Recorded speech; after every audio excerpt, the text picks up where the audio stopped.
wash my soul in the ocean, in the tears of God, I let it go.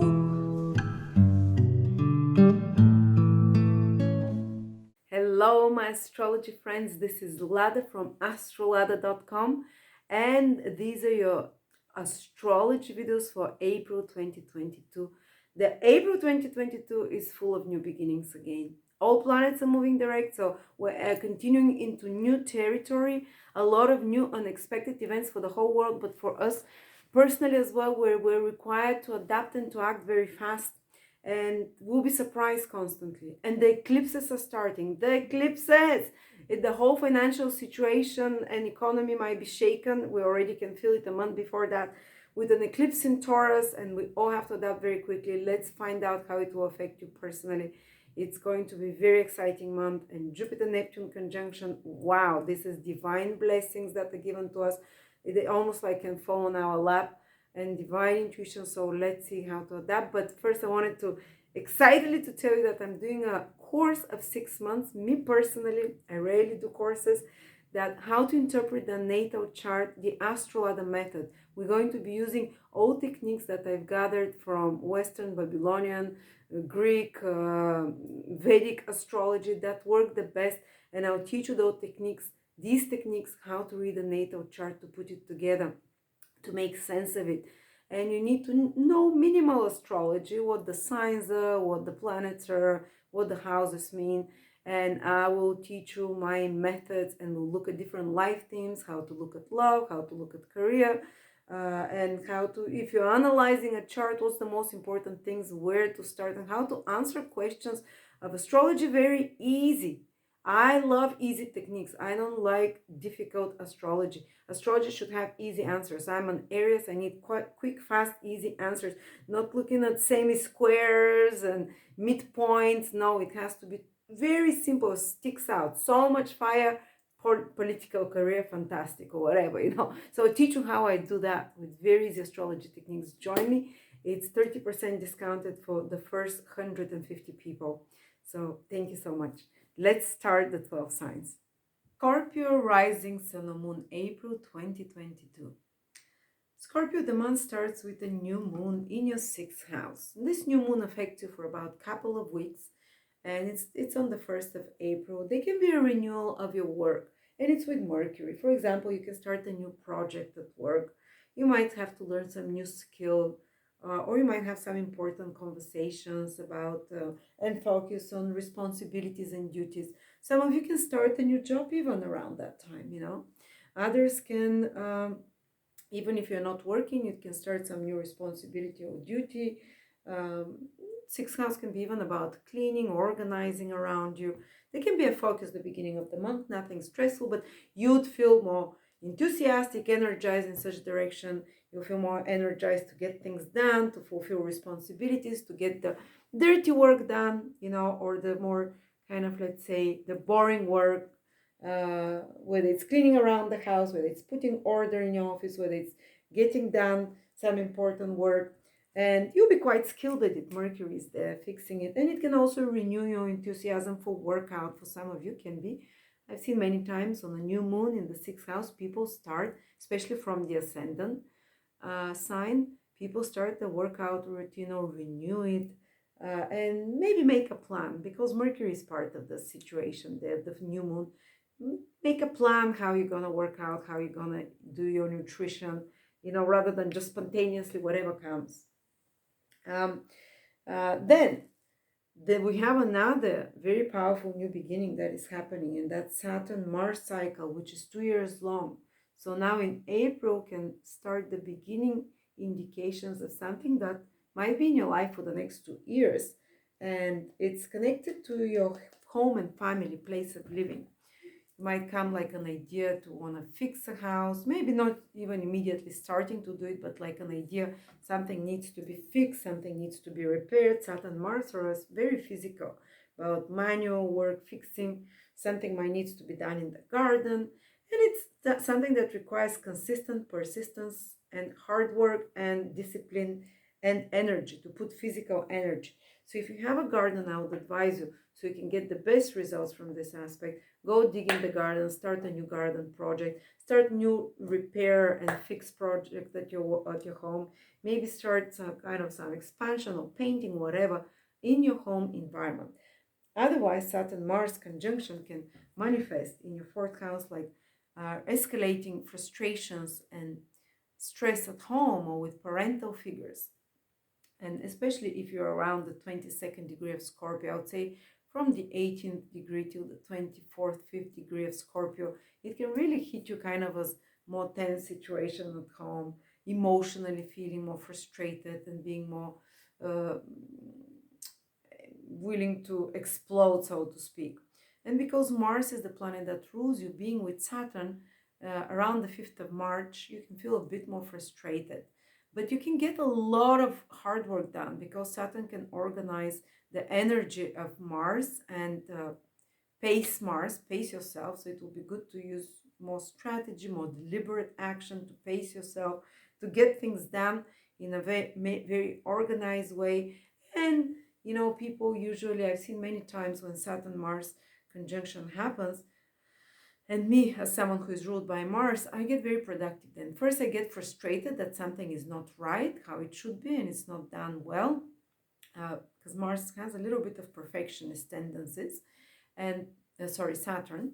And then I get about fixing it. Mars likes to fix things, and I get about making it more productive, and I end up being quite productive, even though working under pressure and stress. Um, but it can feel a bit frustrating around that time, but you can be very productive. Okay, and then another thing that happens, another new cycle, is this one is very important. This one happens once every 13 years. This is Jupiter meeting Neptune. I don't have Jupiter. I lost it. Jupiter meeting Neptune in your fifth house. Wow, that's a really, it's really gonna help some Pisces, some Scorpios, especially Scorpios that are 22, 23, 24, 25, 26 degrees of Scorpio. They'll feel the direct trine from Jupiter and Neptune. But let's say for all Scorpios, Jupiter and Neptune meeting in your fifth house can have can have effects for 12, 13 years till they meet again, because a very long cycle is starting here. It's very rare, and they'll never meet again in your fifth house in your life. So what does it mean? They can be the birth of some new circumstances and events in regards to your love life. It can be some romantic experience coming to you, that is this romantic partner for some of you, that is inspirational, that there is a feeling of soulmate connection. These two planets flow. Neptune is unconditional love. Jupiter is joy, giving wisdom. Imagine someone that revives your soul, gives you more joy, makes you feel like, oh, we're soulmates, we're meant to be. Might be a bit unrealistic even, but you're feeling it on a internal level. It doesn't matter what's the external. You might be willing even to not see say someone, oh my god, he's incredible, this is my, I've he's incredible, he's an angel, he's my soulmate, and others look outside and say, but he doesn't have a job and he's an alcoholic. No, I can see his soul. There can be a bit of this situation where you idealize the person romantically, but the interesting thing is that um, Jupiter Neptune can also trigger the process of where you start, if there is idealization, or if you've had the idealization of someone romantically till now, can start the process of uh, disappointment, the bubble bursting, because Neptune represents bubbles, delusion, something too good to be true, and Jupiter expands it, you pops, and you suddenly like, oh my god, really? And it can start such a process as well. But let's hope it's also it can be a renewal of your romantic life, if you have, if you're still with the same partner, and of course you want to stay with them. You can indicate renewal by doing some romantic and very pleasurable activities together, feeling more like in love, doing more romantic gestures to each other, I don't know, writing poetry to each other, doing some trip, Neptune, some romantic trip with, overseas or in a foreign country, or doing some romantic gesture of some sort. So that can be, I hope you receive those indications of Jupiter Neptune. Another way it can manifest is the birth of some very beautiful creative idea that is divinely inspired almost, that is it can be, Neptune is fine art, Neptune is music as well. uh, Jupiter is very artistic, and Jupiter is art with meaning, or some other creative or business idea that is your own and that can benefit humanity in a healing, beautiful way that connects. It's very soulful ideas though, because it's Pisces root, and it's idea that can uplift others, very charitable in some way as well, that can have high love vibration, hopefully. uh, Another way it can play out, fifth house, is to have fun, is to have fun without limits for some time, or this April, to outdrink even the sailors, or to paint the town red, to be like, to go out on town, and Neptune and Jupiter can be drink and party, and without limitations. Or it can be some kind of a mystical experience as well. Fifth house is one of the spiritual houses where we can connect to direct experience of joy with the divine, and we can download even ideas that are divinely inspired. So watch out what creative ideas, what great ideas come to you. Fifth house is, and this idea can bring you money in the long term, because Jupiter rules the second house. So the rule of the second house of money and resources and finances joins the rule of the fifth house of the imagination, creativity, and some creative ideas or great idea of some sort. So it can, something like that can be triggered. Another way it can play out is, for some of you, pregnancy. Fifth house is children, or a new phase in the life of your child. Maybe some more artistic way, or some more spiritual way, or more gentle connection with your child, renewal of the spirit connection with your child, or um, you know something like that. Okay, what else is fifth house? Speculative investments. Well, when it comes to speculative investments, Jupiter Neptune can give you a blessing. Basically, if you play the lottery, why not try?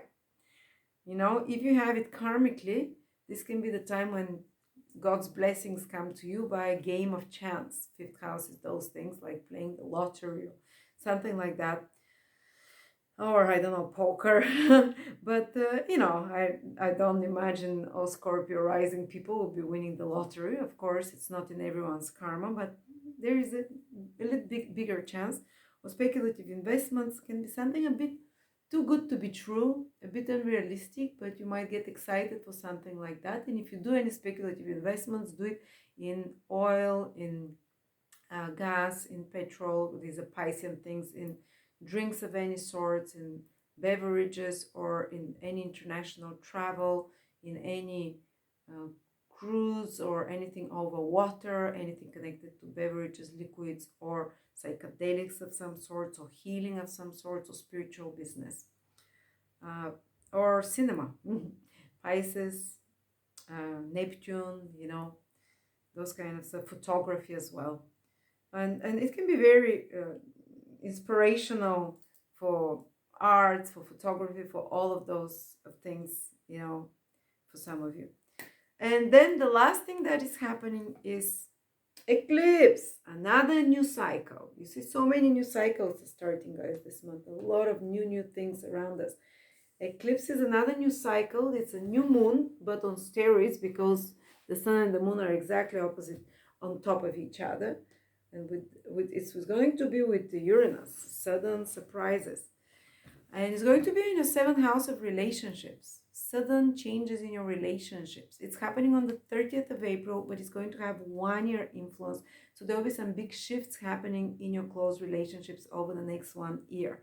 For some of you, can indicate that you're going to get married, because it's with Rahu, to gain something. For some of you, can indicate that you gain freedom by cutting off someone, business partner or someone from your life. There can be some disruption in a business partnership or contract that ends but makes place for a new one, because Rahu creates this new moon eclipse, which gives you something new as well. Because new moons also can end things, eclipses especially. They're fated endings. You can end with a marriage partner, you can end with a romantic relationship, but it makes place for someone new, very different, very Uranus is there, very different, very from who you've been seeing till now. Or you can end a business partnership or client relationship, but to make space for new clients, more eager, more excited, and to new markets for you. And Rahu new moon eclipse, or Rahu, yes, solar eclipse as we call it, with Uranus can indicate the beginning of new partnerships over the next 1 year, the beginning of new business collaborations, again with fresh blood, new sales, new audience that you reach in some way. Or if you're in a marriage partnership, it doesn't necessarily mean separation. There can be some crisis there, but the crisis of the identity of your partner might decide to do something new in their life. They can start a new job. Your partner might be starting a new phase in their life, so you need to adapt to that. But of course, if you're exactly at 11 degrees where the eclipse is happening, 11 degrees Scorpio, the opposite, it's in Taurus, 11 degrees. So if you're around, I would say 8, 9, 10, 9, 10, 11, 8, 9, 10, 11 in particular, 12, 13, 14 degrees of Scorpio. Check yourself. Is your moon there from 9 till or 8 till 14 degrees in Scorpio? Is your ascendant there? Or is your, oh my God, that's my sun ascendant. You have to be, and his moon, or your moon as well, or your sun. You have to be a bit careful around the 30th of April, 3 days before, 3 days after. I would advise you don't travel, because eclipse hides the light. It can be a bit dangerous for your health, for your life overall. And it's like reality around you is being reprogrammed, and the layers, the astral layers are shifting, like the continents of your life are shifting somehow, and you can feel a little bit more anxious, a little bit more stressed. And there can be some really sudden reversals in your life, because eclipses, even when they're with Rahu, which tends to gain something, it feels scary at the beginning, because it feels like your life is spun around in 180 degrees, something unexpected, because it's Uranus, through relationships. So someone suddenly entering your life and turning everything around for you, or some other sudden reversal that happens. The sun is being eclipsed, it rules your career. It can be directly connected to career as well, authority figures. But somehow, because it's the opposite sign from you, it's connected to others as well. But again, because of Rahu, I think you can gain a lot within this year, because as I said, the immediate event can be stressful because it's a big change, but the long-term influence can be very gainful, because Rahu brings something new into your life. So there you go, Scorpios. Wow. Intense month, huh? A lot of interesting things. Some very beneficial, like the Jupiter Neptune conjunction in 5th house. Others more stressful, like the Saturn-Mars conjunction or the eclipse. But again, the eclipse can also give you positive results long term, and it aligns you to a more fate, to a more to destiny, especially through relationships or collaborations that is more aligned to you. And Saturn-Mars can give productive long-term results in regards to home, family, place of living. Thank you so much. And if you want to join me to study astrology with me, to study how to interpret the natal chart with very simple methods, I will give you all the techniques that I use, and I'll show you how I look at different themes like love, like career. We'll look at charts and analyze different themes. You just need to know the meanings of the planets, the signs, the houses, so these things make sense to you, and I'll give you the other techniques that I use. Thank you.